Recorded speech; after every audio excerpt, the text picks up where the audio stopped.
Only a couple of things to talk about today because, to be quite honest, there wasn't a lot of action in the NBA yesterday, but we still gotta talk about some pretty breaking news in regards to the future of the Chicago Bulls. That plus a game between the Los Angeles Clippers, Kawhi Leonard and Paul George, versus the Dallas Mavericks and Luka Doncic. That's a look at what we gotta talk about today, but with that out of the way, pew! What is up, guys? It's me, exactly. How y'all doing today? Hope you're having a fantastic day, no matter what part of the world you might be watching from. But you guys coming in already know the drill. Make sure that you go ahead and destroy that like button, as it does help the channel grow. I greatly appreciate it. But not only that, make sure that you are subscribed to the channel with post notifications turned on so you don't miss out on more videos like this every Monday through Friday. That is 5 days per week. But you know what? That's enough of my talking. That's enough of my jibber jabber. Let's just get into everything that we gotta discuss today. Let's get it. Let's go. This is the news the Chicago Bulls fans have been waiting for. Ladies and gentlemen, this is some of the news that they've been waiting to grace their ears. Now, there is a lot of news that Bulls fans are waiting to grace their ears in regards to moves that they want to see their organization make. But this bit of news right here, while it doesn't address all of the issues with the Chicago Bulls, it's a start in the right direction. And the news comes to us via sources surrounding the Bulls owner Michael Reisendorf, as according to the sources, Michael Reisendorf himself is pretty fed up with the GM Gar Forman after seeing the start that the team has gotten off to this year. According to several sources, the Bulls chairman is livid about the team's 6-12 start this season and the continued sinking profile of the organization, and is beginning to focus on general manager Gar Forman. The sources indicated this is not a recent change of heart for Reisendorf, and that his unhappiness has been building after several questionable decisions. The Chicago Bulls right now are on pace to win just 27 games this year. Yes, that is a whole 5 games better than they won last year. But here's the thing. Before the season started, we were all looking at the Chicago Bulls team and saying, you know what? I'm not saying it's going to happen, but they could be one of those very pesky teams in the Eastern Conference that flirts with making, or even in some universe makes, the 8th seed in the Eastern Conference. That's what we were looking at the Bulls and saying prior to the start of the season. You got Zach LaVine coming back. Hopefully he makes that leap and becomes an all-star in the Eastern Conference and proves that he can be that guy to lead this team. Lauri Markkanen, he's been injury prone, but coming into the year, hopefully he's healthy and he shows that he progresses. He had that fabulous rookie year, but since then he's just been riddled with injuries and he hasn't really shown that he's been able to improve. So hopefully this was supposed to be the year that happened. You just drafted Kobe White. You got Wendell Carter Jr. coming back for his second year after a very promising rookie year. You bring in veteran players, proven veteran established players like Thaddeus Young and Thomas Satoransky. Yeah, if you are the Chicago Bulls, going into this year, you have expectations of being called a team on the come up. You look at the Phoenix Suns over in the Western Conference, and no one was giving them a shot. And look at them now. Everyone's talking about how they're this young team. Last year was Sacramento, and it's like, Chicago, what are you doing? So far this year, Zach LaVine, while he's been good, he's been the same Zach LaVine that we saw last year. That's a problem, because he wasn't supposed to be the same Zach LaVine that we saw last year. This was supposed to be the year that we expected to see him really take that step and show that he can be an all-star and be that guy for the Chicago Bulls. That hasn't happened so far this season. And then you look at the other guy who was supposed to step up in Lauri Markkanen, and he's been god-awful. Lauri Markkanen has been bad. Barely averaging 14 points per game, averaging just under 14 points per game at 13.6 technically, to go along with shooting 35% from the field and just 28% from 3. And when you watch him play, it's like he's being the most passive player that you've ever seen. Now, I'm not saying that Lauri Markkanen's play is in any way related to Gar Forman. How Lauri Markkanen has been performing has no impact on Gar Forman. That's not his fault. But here's the thing. This organization needs some change. It hasn't been going in a good direction ever since Derrick Rose hurt his knee. It's been steadily downhill, maybe jump bumps of joy and glee brought to you by Jimmy Butler since then. But it's been going downhill. And who's to blame for that? Who's to blame for bringing in Fred Hoiberg?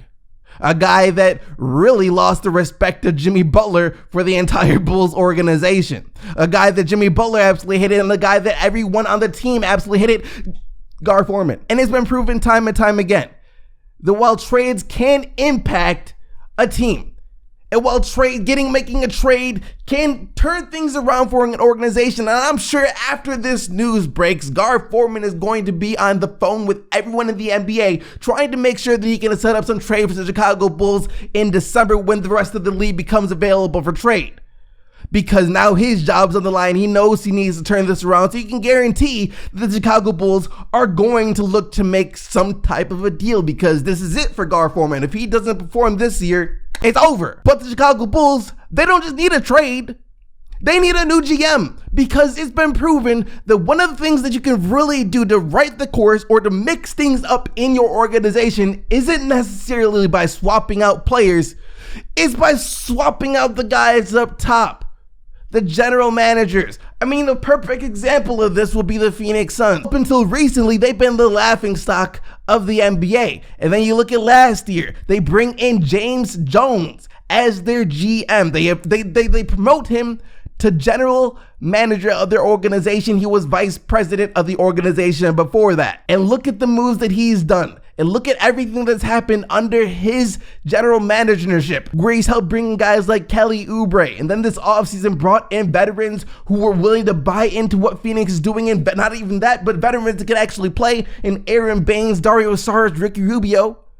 And the Phoenix Suns, like I said before earlier in the video, where they're on the come up. That's the type of change that the Chicago Bulls need. Any regular season trade, unless it's bringing in freaking Jesus, isn't going to save the Chicago Bulls this year. You can see that just from watching them play. The final thing that we got to talk about today, though, is the game between Paul George, Kawhi Leonard, the Los Angeles Clippers, and Luka Doncic and the Dallas Mavericks. We're going to talk about that, but first, there was just one other game that I have to breeze through from last night. Now, that game was a game between the Denver Nuggets and the Washington Wizards. Nothing really to see here. The Nuggets just did what they were supposed to do and took care of business on the way to winning their 6th straight game. This team is continuing to impress me, especially on the defensive end. I never thought I'd see the Denver Nuggets be the best defensive team in the NBA, and yet here we are. They're one of the best defensive teams in the NBA. 6-game winning streak for the Nuggets. Speaking of defenses, though, we saw exactly what we were all scared of when it came to the Clippers last night. Now,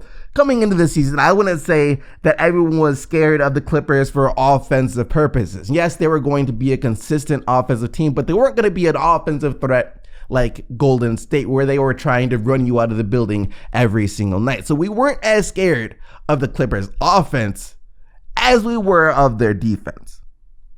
Because you're taking Paul George and Kawhi Leonard, two of the best defenders in the NBA, Kawhi Leonard, one of the best defenders that the NBA has ever seen, and putting them on an already great defensive team like the Los Angeles Clippers.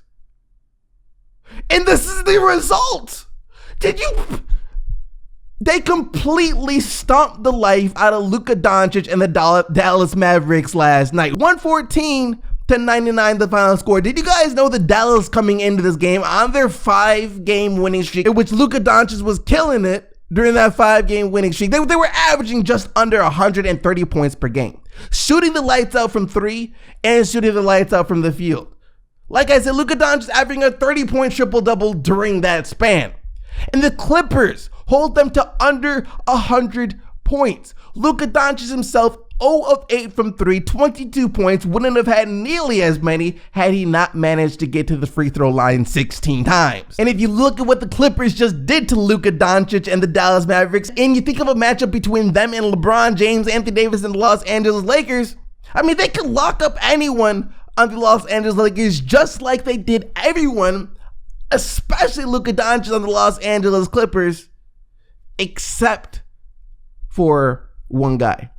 And see, this is one thing that I wanted to talk about this season so far, but I just haven't had the chance. There hasn't really been that opportunity to talk about this, mainly because of the magnificence that we've seen out of LeBron James.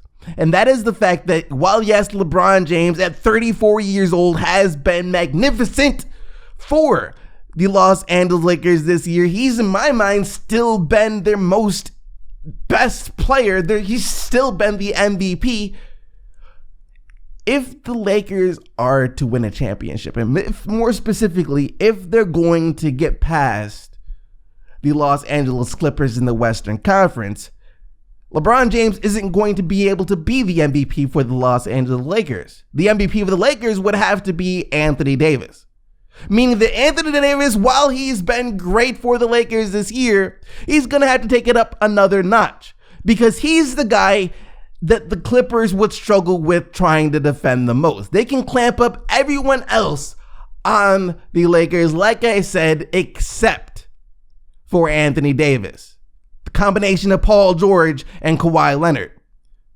Because you know what, with AD, he can just shoot over him. And not only can shoot over him, they try and double team him. Anthony Davis has shown us time and time again that he has some great passing abilities. We've seen so many different lobs to JaVale McGee and Dwight Howard when he's out there with another center. If he's the center, then he's just surrounded by shooters. And if you're double teaming him, he's definitely going to get out to these shooters. And you can't leave these guys open, especially because LeBron James is still on the court too. So they have the key, I think, to trying to thwart this Clippers defense, because I'm telling you guys, this Clippers defense is scary. What they did to Luka Doncic and the Dallas Mavericks last night isn't normal, because once again, this is a red hot team playing in their building with the guy who was arguably playing the best basketball in the NBA at the moment, blowing out teams left and right and stifled them at home.